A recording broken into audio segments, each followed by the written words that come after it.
listener production. Hello, Natarsha Belling with you and welcome to the afternoon edition of The Briefing. Coming up in our deep dive, the underquoting crisis preventing young people from buying a home. The unlawful and sneaky practice by some real estate agents that are ripping off a growing number of Australians. We reveal how to avoid getting caught with underquoting and why the industry needs an overhaul. But first, let's check the afternoon headlines this Wednesday, the 13th of August. A 34-year-old man has faced court charged with the murders of a pregnant woman and her partner in Melbourne's southeast. It's alleged the male victim's head was severed and mounted on a spike. Police were called to a Mount Waverley unit on Monday night after neighbours reported hearing screams. Inside, officers found the two bodies. The accused, a homeless man police say was known to the couple, is alleged to have attacked them in the unit where one of the victims lived. The man has been remanded in custody, with the matter set to return to court in January next year. A 41-year-old Victorian has been arrested after a police firearm was discharged inside Sydney's domestic terminal this morning. The Australian Federal Police say a crime scene was established and an internal investigation is underway, but there is no ongoing threat to the public.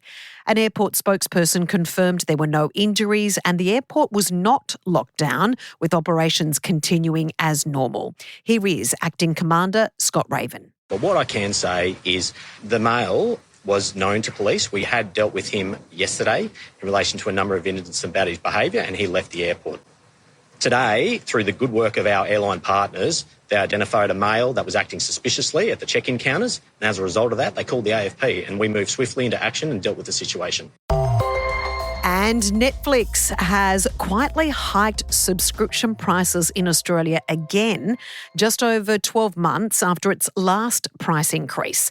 The standard plan with ads has now jumped from $7.99 to $9.99 a month, while the standard ad-free plan is up $2 to $20.99.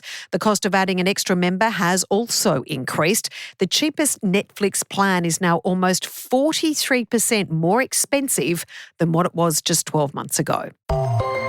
Now it's time to get into our deep dive on real estate agents underquoting. Sydney is now the national capital of underquoting, with a recent report in 9 newspapers finding the average home sells for around $165,000 above the quoted guide.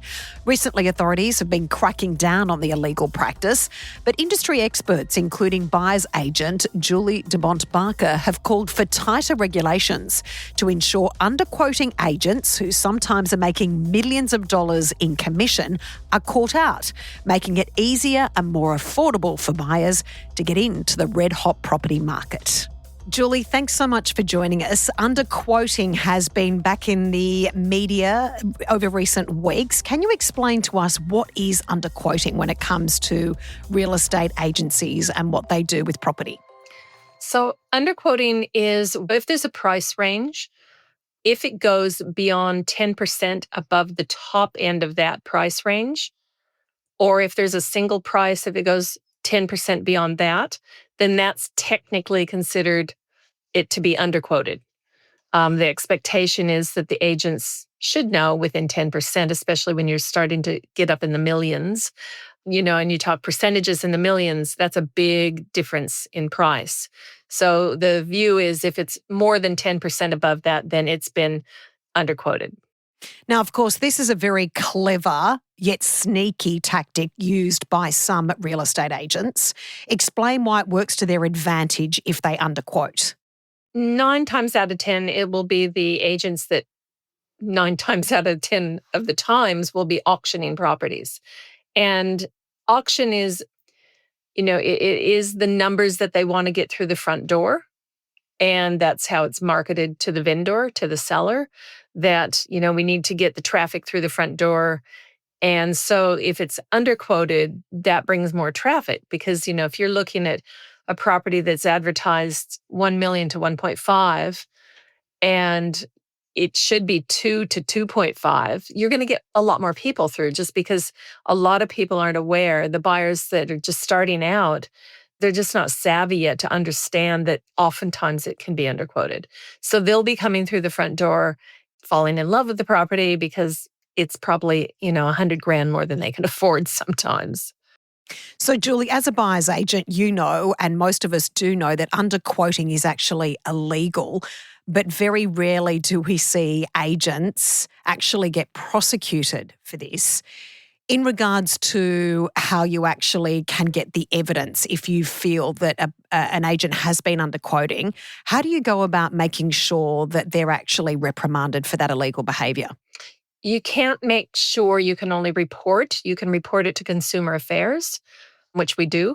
You just go online and follow the leads to where that can be recorded.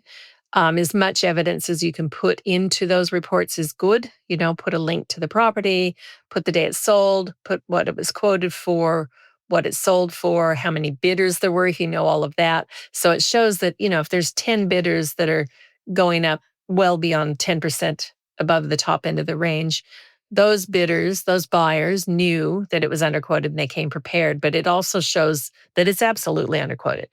You can have a lot of times where it's one or two buyers that are just chasing each other up. And that can be an anomaly where, the intention might not have been to underquote it. It actually was an outlier. But when there's a lot of buyers that are going well and truly above the top end of the range, then that's underquoting. So, Julie, in regards to how devastating this can be for people that are trying to get into a very, very expensive property market, not only are you're trying to save for a deposit, but all of these extra expenses you go to when you want to bid or make a bid for that property, you're paying legal fees. You're paying often in regards to property and pest inspections, because one would not often go with what a real estate agent is recommending. You want to do your own independent report. That can be really expensive for people that want to try and get into that property market, and those thousands of dollars cut into your deposit. Absolutely. On average, each time you miss out at one of those auctions, you've to round it off, you've spent usually $1,000 doing the due diligence that you mentioned. Anywhere between $700 and $1,200 is what it costs you each time, which is devastating because it's like it adds insult to injury. Because if you're bidding at a property, you already want it. And if it's an investment, that's one thing. But if it's a home to live in, a lot of emotion comes into it. Buyers that have gotten to that stage where they're bidding at an auction have already mentally moved in. They know where they're going to put their couch, So it's an emotionally damaging, but it's also financially damaging. So if this is illegal behaviour, why don't we see more real estate agents reprimanded or face the fines or even, lose their real estate licence? Because for the many good real estate agents, it's damaging for the entire industry. Absolutely. I've been reporting to Consumer Affairs for many years, and I don't know the answer to that. I do hope and think that all of the coverage that has been going on for the past week or so now, and I know there's, different departments lobbying at the government level to try and get this to change. There's things they can put in place that would lessen it. But when we're out there on the streets every single weekend at auctions, it's very, very, very rare that we see a presence of Consumer Affairs, checking out what's happening firsthand. There was and I'm kind of expecting that after this, this media blast that's been, nationwide now, to see them over the next couple weeks out there. But I hope that lasts. I really hope that this becomes a focus for them. Absolutely, and that the real estate agents that are doing the wrong thing are on notice. Julie, from your point of view, what advice would you give to prospective buyers that are working so hard to try and get that deposit and to not, the bottom line is they're being ripped off by these very unethical real estate agents. So what would you, and they're engaging, if they're found to be underquoting, they're engaging in illegal behaviour. So what recommendation would you give for prospective buyers to try and avoid this? They have to do a lot of homework and research before they start bidding. So you need to check out, we're lucky in Victoria that there's the statement of information that has to be supplied. Now, that doesn't mean the properties that are on the statement of information are comparables to the property being sold. So, there might be, just to explain, the statement of information is at least 1 up to 3 properties that are very, very similar to what you're looking at and justifies and shows what they sold for. But you have to dig into it. You can't just look at the statement of information and say, great, that looks good. You need to look at those properties that sold. And if you're looking at a house that's a 4-bedroom and 2-bathroom home, you got to make sure that these weren't a townhouse or, an unrenovated 3-bedroom bathroom, 1-bathroom home that is not a comparable sale. And that happens a lot. So you got to do your research. You've got to, get to know the agents. And by that, it's like really let them know what you're looking for. And the good ones will help you. Try and see if there's anything you can find that is not going to auction. Those are usually not quite as hot properties, but they're also usually properties that need some work. So the hardest thing for buyers is that they have to work out first what they want and then where they want it.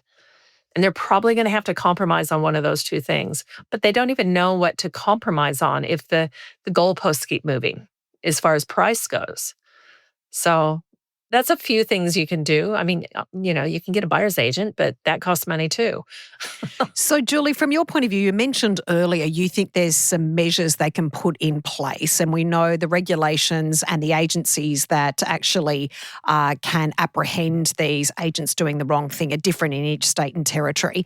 But what are some of the measures you think they could already put in place that would ensure buyers are better protected?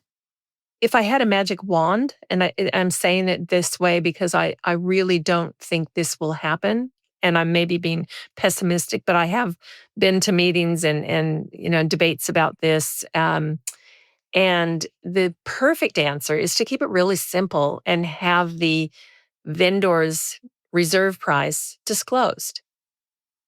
And then, because there's a lot of times when it isn't always the agent's fault. The vendors can wait until the auction day or even during the auction to set the reserve price. And that might be well above that 10% I mentioned. And so sometimes it isn't the agent's fault. But if this is a standard that the vendors need to disclose their reserve price, well, then at least then you could be looking at and saying, okay, well, they want 1.7. I know they're quoting at 1.6 to 1.65, but they want 1.7. Maybe I could stretch that far. But it gives you a little bit of think time before the auction to prepare for that. But if there's no, again, you just don't know what you're dealing with. You don't know how, a lot of people, most buyers have an amount that they want to spend, and then they have an amount that they can spend. And they're not the same. But then they can make those kind of judgment calls prior to the heat of the moment in the auction. And that's probably, the one thing I'd love to see happen. But again, I'm kind of pessimistic on that. I would also love to see at the very least, and I don't understand why this is an easy one, why the government can't enforce that any public auction, the price is disclosed to the public after the auction. So the biggest problem is you'll find all these properties that they've sold in the area, they're similar, but the price is undisclosed. And it was an auction. So if it was an auction, it's public. It should be on public display what that sold for. And that would, again, help buyers do their homework and get kind of that, get a feel of what they're going to be needing to spend for a particular home in an area. You make a great point, Julie, that sometimes real estate agents are doing the right thing, and sometimes it can be overexcited or greedy vendors wanting more than the property's actually worth. We really appreciate you joining us today. Thanks so much, Julie. Thank you so much for having me. That was Melbourne buyer's agent Julie DeBondt-Barker. And if you want to know more or report suspected underquoting by an agent, you can head to the New South Wales Fair Trading website or Consumer Affairs Victoria.